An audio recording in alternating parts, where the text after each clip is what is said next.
The Rebel series has been one of the most popular DSLRs for beginners and amateurs out there. Many of those just getting into photography, in film school, and even starting out with YouTube goes towards this lineup because they're easy to use, very much functional for the beginners out there, and it's a great way to get started with Canon lenses and bodies. Today we're looking at the brand new T7i, or the 800D in other parts of the world, and this was released in 2017 and should have a lifespan of around 2 years before the T8i is released. Now, this one is priced at $750 just for the body only on bnhphoto.com, and $850 if you decide to buy the kit, which includes the 18 to 55mm lens.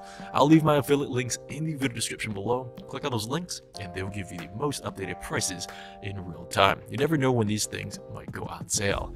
So without further ado, my channel is here to help you make that purchase decision. Welcome everyone to Jim's Review Room.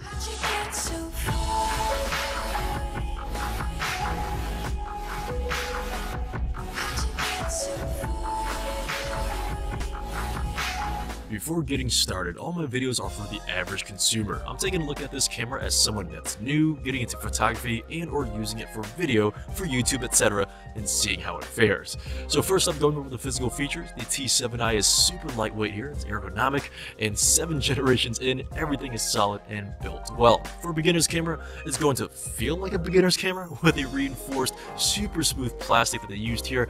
It's understandable for this price range that it doesn't feel as premium or it doesn't feel as diesel or well built with an aluminum frame and such.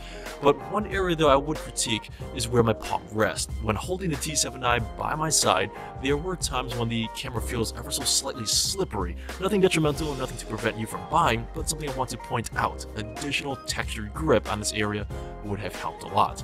Now looking up top, you have your typical buttons laid out on your screen. Please feel free to pause the video if you need to. But to turn on and off the camera or to go into video recording, it's toggled by the switch here.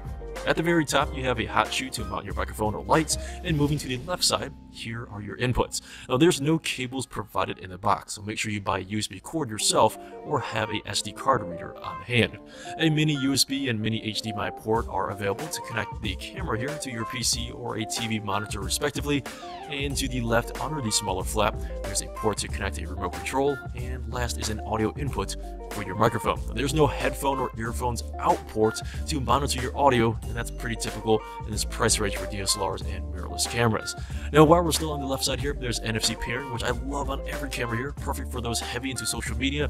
Take a photo, tap your NFC enabled phone on the side of the T7i, and have the file transferred to your phone instantly. From here, just edit and post. Now getting back to the camera, rotating to the right side now, is a cover for your SD card, and then on the bottom of the camera, it's threaded so you can use a tripod. To the right is the battery cover flap. Looking at the rear, it's very much straightforward. You'll see all of these buttons on most cameras. The unique buttons would be the Wi-Fi button, which when pressed allows you to send your image either to your phone, laptop, to your printer even, or up to the web depending on your wireless setup. The other unique button here is the Q button for quick access to certain menus and features on the camera.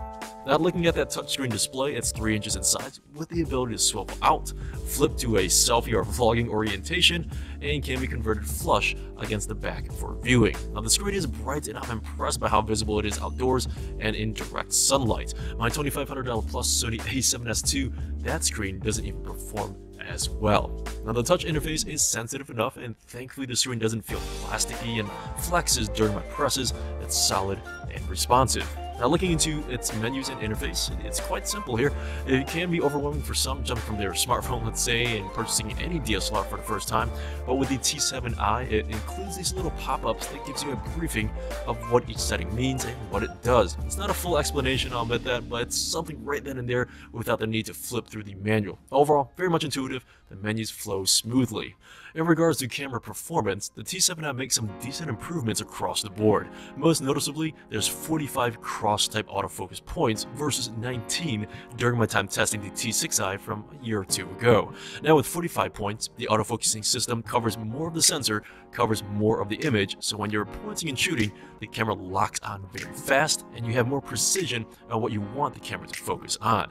For those getting into video, the T6i and 7i gives you smooth flowing autofocus as well. It's one of the reasons why I would get this over Nikon, and I'm personally a Nikon user myself. Now you also have the ability to simply tap on the screen and the camera locks onto the object or person that you selected here, and it keeps it sharp while you move about and around. Now with my time testing, it does moderately well. Casual movements keeps it locked on, while slightly more aggressive moves does cause the T7i to lose its anchor point, you can say.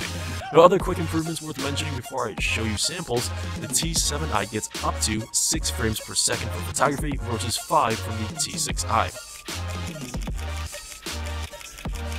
Now there's a new image processor, the Digic 7, and last regarding video, you get 1080 resolution with high dynamic range, but this time you have 24, 30, and 60 frames per second of video recording. With the T6i and previous models, it was up to 30 frames at the 1080 resolution. So getting into the photo samples here, keep in mind all photos were taken in auto mode, as this video is catered to the average consumer. Now if I did take any photos in manual mode, I'm surely going to indicate it for you on the screen.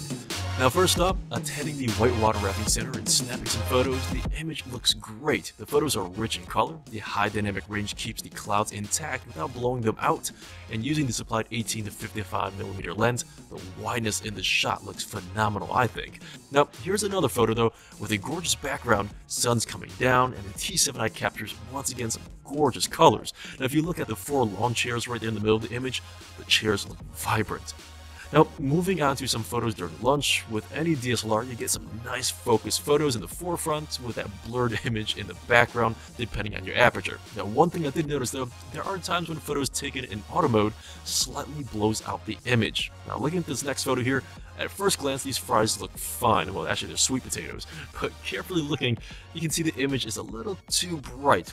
But here, let me switch to a better example. Here's a photo in auto mode, and this is what it looks like in manual mode. Now, auto mode once again on another photo, and switching over to manual mode to properly compensate. This is what it looks like when properly done. Now, one more shot here just in case. As you can see, it's slightly blown out here, and this is what it looks like when properly exposed. Now, keep in mind, this doesn't happen every time. Most of my time testing, the photos turn out great, but when it does happen, it is noticeable. Now, here's some night shots.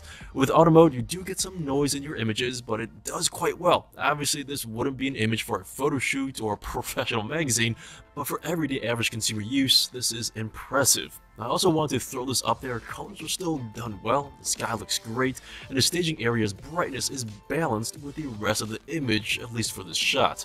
But going back to what I stated earlier, once in a while in auto mode, you get this blowout, unfortunately. Now, once properly set up, that's it for this review here. I hope it helped you in some way. Be sure to follow me on Facebook, Twitter, and or Instagram. And if you haven't already, please be sure to like and subscribe to help support my work. I'm Jimmy with Jim's Review Room, and my reviews are here to help you make that purchase decision. You guys take care, and I'll see you on the next one. Bye.